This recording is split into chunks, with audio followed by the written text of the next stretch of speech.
অর্থে সত্যি বলেই আপনি দেখবেন পঞ্চায়েত ভোটে আমাদের সবচেয়ে ভালো ফলাফল হয়েছে এবং তৃণমূল সবচেয়ে খারাপভাবে হেরেছে যে সমস্ত এলাকায় মুসলিম জনসংখ্যা বেশি। সেখানে তৃণমূলের রেজাল্ট সবচেয়ে খারাপ হয়েছে, সেখানে আমাদের রেজাল্ট সবচেয়ে ভালো হয়েছে। কি পঞ্চায়েতে, ইভেন মিউনিসিপ্যালিটি ভোটে। তার কারণটা হচ্ছে সেই মানুষও জানেন যে যেখানে বিজেপির জিতে যাওয়ার সম্ভাবনা নেই, তারা হাত খুলে তৃণমূলের বিরুদ্ধে আমাদেরকে কি কংগ্রেসকে ভোট দিয়েছেন। কিন্তু যখনই লোকসভায় বিধানসভায় চয়েসটা হয়ে যাচ্ছে যে তৃণমূল হারলে বিজেপি জিতে যেতে পারে, তখন একটা কম্পালশন থেকে কিছু মানুষকে বাধ্য হতে হচ্ছে তৃণমূলকে ভোট দিতে। এই জায়গাতেই আমরা বিজেপিকে ভোট দেওয়া মানুষের কাছে আমরা আবেদন করছি যে আপনারা বিজেপিকে ভোট দেওয়া বন্ধ করুন।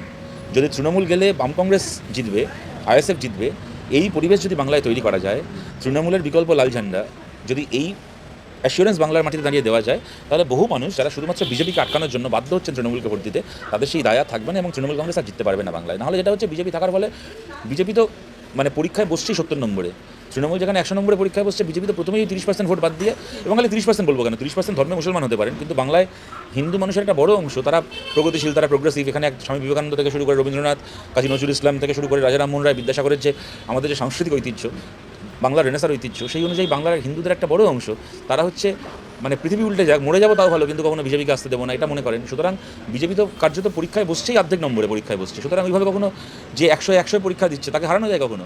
সুতরাং ওদের 100-100 পাল্টা আমাদেরকেও 100-100 বসার সুযোগ দিন, তারপরে দেখা যাক না কত ধানে কত চাল। আলটিমেটলি তো বিজেপি তো সুযোগ পেলো গত 10-12 বছর পশ্চিমবাংলায়।